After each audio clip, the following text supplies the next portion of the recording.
Assalamualaikum warahmatullahi wabarakatuh. Halo teman, jumpa lagi. Oke ya, di video kali ini saya kedatangan nih satu buah ampli ya. Ini ampli walet ya teman-teman, dengan tipe MW89 dari Piro ya. Ini dari Piro ya teman-teman. Wani Piro ya. Oke ya, jadi untuk ampli walet ini ya, kalau menurut laporan daripada si user, itu rusaknya mati total teman-teman. Katanya habis kena petir ya, karena pada saat petir menggelegar, waletnya tiba-tiba padam. Nah, jadi dia simpulkan mungkin ini terkena petir. Ini sudah dimodif ya, pakai kipas.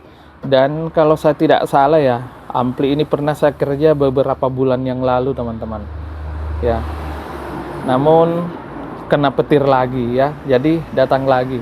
Dan di sini kebetulan ya, untuk ampli ini sudah dibongkar sama yang punya dan memperlihatkan ini ya, katanya ini yang rusak. Nah, benar aja ya, kalau memang kena petir ya pasti ini yang rusak teman-teman ya, power supply. Oke, jadi di sini ya saya hanya akan membahas bagaimana cara termudahnya saja teman-teman untuk melakukan perbaikannya ya. Jadi tidak usah ya pakai yang neko-neko kiri kanan ya. Kita langsung bahas saja cara termudahnya. Oke. Jadi di sini saya akan simpan saja untuk power supply ini.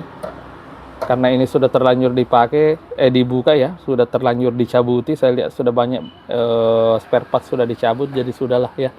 Oke, ini kita simpan saja, nggak usah dipakai. Terus kemudian ini akan saya bongkar. Oke teman, jadi ini sudah saya bongkar ya. Nih bisa dilihat. Waduh, kok ada bautnya ya di dalam ini. Iya ya, kayak ada yang bunyi-bunyi teman-teman. Nah ternyata benar ya, itu dia ada baut. Baut yang mana ya ini? Oh berarti ini habis dia bongkar ya. Kalau ini sih sebenarnya cuma untuk charger akinya aja ya teman-teman. Jadi kalau mendapati ya ampli walet seperti ini dan tidak menggunakan aki, ya mending ini nggak usah dikerja ya kalau memang dia mengalami kerusakan, karena itu cuma bagian pemborosan aja.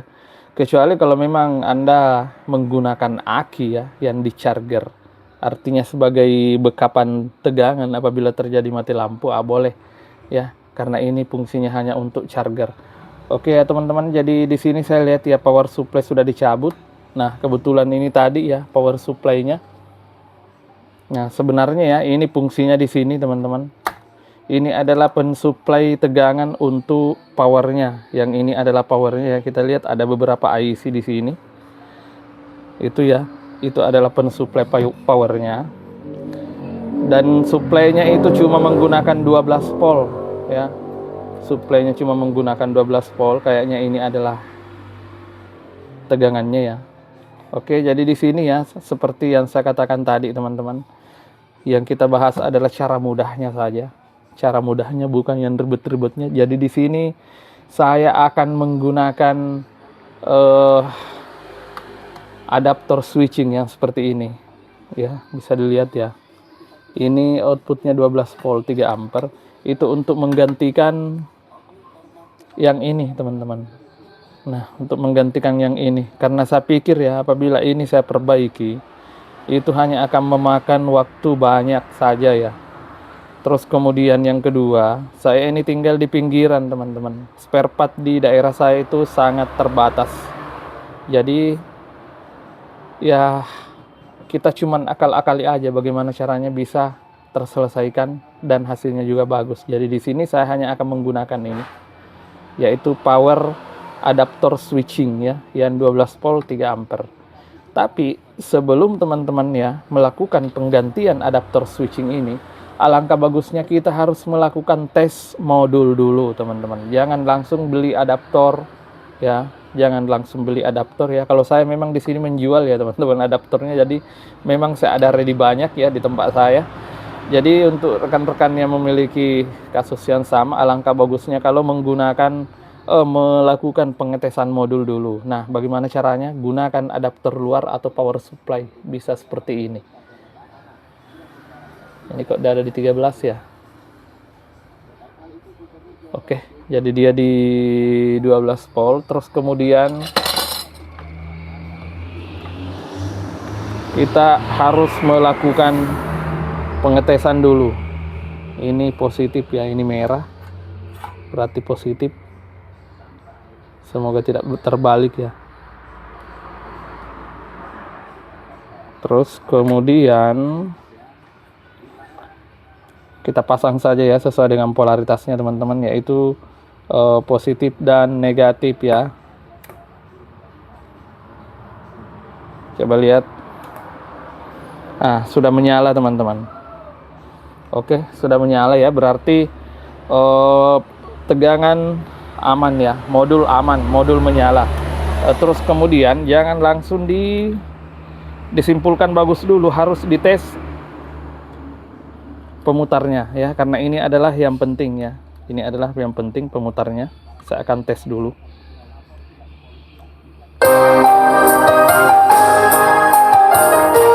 Oke, jadi dia dalam keadaan bagus. Terus kemudian putar juga yang ini, tapi mungkin yang ini nggak akan bersuara ya teman-teman. Itu karena speaker harus dipindah ya. Jadi apabila melakukan pengetesan di sini, speaker yang di belakang juga harus dipindahkan ya, sesuai dengan jalurnya masing-masing. Karena di sini dia ada beberapa ya. Dia ada beberapa speaker. Nah, oke ya. Jadi saya akan tes dulu satu-satu. Apabila dalam keadaan normal, maka modul switching ini akan kita pasang sama-sama. Oke, saya tes dulu. Oke teman-teman, jadi setelah saya melakukan pengetesan satu-satu, ternyata IC aman ya. Karena ini kan masalahnya habis kena petir ya, jadi kita curiganya jangan sampai IC-nya ikut kena teman-teman. Jadi setelah saya melakukan pengetesan ternyata aman semua ya, aman semuanya. Jadi yang harus kita lakukan sekarang adalah langsung saja untuk melakukan pemasangan di sini. Jadi ini pemasangannya cukup gampang ya, saya kira pemula pun bisa, karena ini ada keterangan ya. Nah, bisa dilihat LN itu berarti tegangan AC teman-teman ya.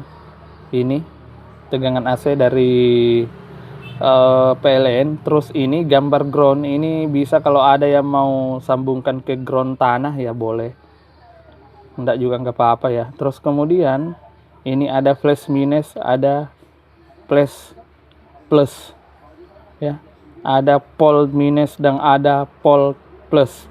Nah, jadi positif dan negatifnya sudah kelihatan, jadi tinggal dipasang aja di sini ya, tinggal dipasang aja, kemudian kita akan tes. Oke, saya akan pasang. Mungkin prosesnya saya tidak bisa perlihatkan ya, karena saya nggak memiliki tripod. Tripodnya sudah 3 kali beli, selalu jalan-jalan teman-teman. Jadi saya hanya akan memperlihatkan hasil akhirnya. Oke. Oke teman, jadi pemasangannya seperti ini ya. Seperti yang saya jelaskan tadi, LN itu adalah tegangan AC dari PLN. Terus kemudian V plus dengan V minus itu disesuaikan saja dengan tegangan plus minus daripada anunya ya, kabelnya atau kutubnya teman-teman. Itu sangat jelas terlihat ya. Oke, seperti itu nih. Jadi penempatannya ya akan saya lakukan seperti ini saja, tinggal diakali ya, mau dilem atau di apalah. Yang jelasnya ini bisa ya. Nah, mungkin ada yang bertanya ya, kenapa saya menggunakan 3 ampere? Soalnya kalau yang 5 ampere itu nggak muat teman-teman. Sebenarnya makin tinggi ampernya itu semakin bagus ya, kalau menurut saya gitu. Cuma untuk yang 5 ampere itu nggak bisa masuk ya, kelebaran gitu. Oke, jadi di sini saya akan melakukan pengetesan. Apakah benar ini bisa? Oke, perhatikan di lampu indikator di power supply yang saya pasang. Nah, itu sudah menyala. Nah, sudah nyala ya. Oke, sudah menyala, dan ini juga di depan sudah menyala teman-teman. Nah, ini tidak menyala ya untuk charger baterainya, karena memang di sini tidak saya perbaiki ya, karena kebetulan itu juga rusak. Nah, itu lihat MOSFET ya, saya cabut. Itu karena tidak ada gunanya ya. Saya habis telepon ke yang punya, namun katanya tidak menggunakan aki, jadi nggak usah difungsikan gitu ya. Oke, jadi coba ya tes.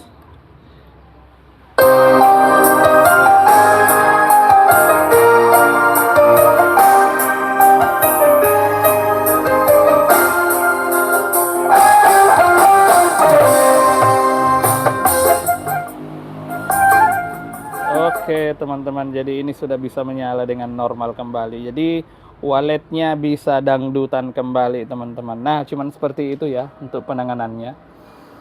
Cara mudahnya seperti itu ya. Kalau cara susahnya boleh power supply yang ini ya diperbaiki. Namun untuk kali ini saya hanya akan membahas cara mudahnya saja teman-teman. Karena kalau ada yang mudah, ngapain susah-susah? Oke, seperti itu. Oke, terima kasih banyak yang sudah menonton. Semoga videonya bermanfaat. Assalamualaikum. Salam solder sakti.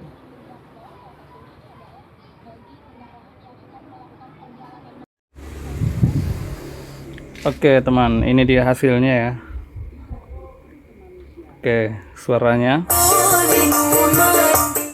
Oke, suaranya ndak bisa saya lama-lama ya, nanti kena klaim hak cipta. Oke, seperti itu ya hasil akhirnya. Oke, untuk teman-teman yang memiliki kasus yang sama, silahkan dicoba.